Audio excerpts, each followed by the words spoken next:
Hey, this is going to take a quick look at getting set up. You probably have everything on your system, so you could just skip ahead to see which softwares you need to update. Go to adobe.com, click on Sign In, click on Continue with Google. Now, the first thing you want to install, of course, is Creative Cloud. I bet everyone already has on their system. Search for Creative Cloud Desktop and just install that one.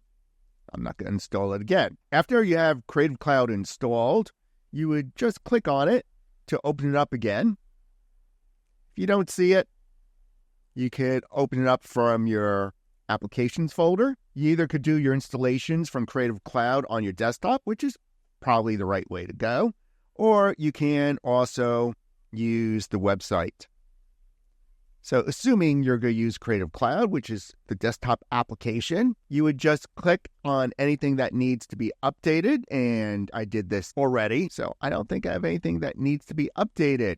Now, off on the right side, these are the Adobe softwares we'll be using during the semester. Of course, After Effects, that's going to be our go-to motion graphics application, our layout, our interchange for creating wonderful visuals and talking about extending what we do as animators, motion graphic artists, and editors. We'll need Premiere Pro to do quick edits and also to just add extra special effects. And I'm going to show you the interconnection between these two. Also, how to create mode graphs, which are templates from After Effects that you could drop into Premiere. This way, when sharing your projects, other people won't destroy your projects. That's always important. And we could do other cool tricks between After Effects and Premiere. Media Coder is used to render out our After Effects and our Premiere projects, but that's not always the case. There are some times when you have to directly render out from After Effects to get your renders done quicker and, of course, without errors. Same thing with Premiere Pro, and we'll talk about that also during the semester. There's Character Animator, which we'll play with a little later on. That's part of our creating some animated moments with a character for After Effects. Also,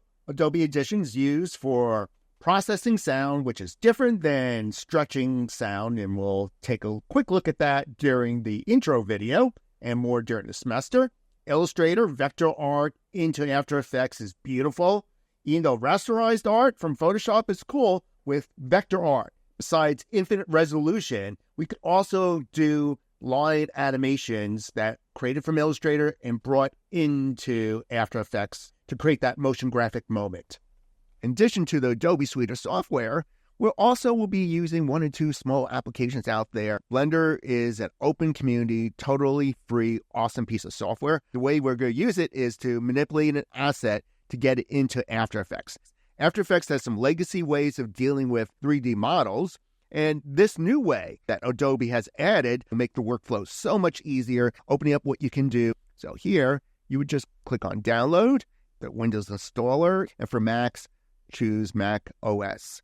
It's not a big application, and there'll be a quick start video on how to use it. We're really using it to process assets. Find something online, get it into the right format if it's not, and then bring it into After Effects. This way you have a workflow. I will show you a very short demo on how to use Blender, but if you're interested, this will add a 3D layer that's very cool into After Effects. We'll also be covering the 3D layers for manipulating 2D artwork and creating some cool parallax and even pseudo 3D looking objects using planes and some artwork. There's a lot of cool small tricks that I'll lead you through with demos so you can build up the tools that you use to help you create your bigger visions during this class and afterwards. And along the way, we might explore other apps that come up, such as Rive, which is very interesting. If you ever use Lottie files, and if you haven't, you'll understand how to create them in After Effects during this semester. This will create little animated moments, but what's cool about this versus Lottie files is the ability to create state machines. It's a node connection that will play an animation based upon an interaction. You could start creating these interesting interactive moments. It does roll into what we could do from After Effects.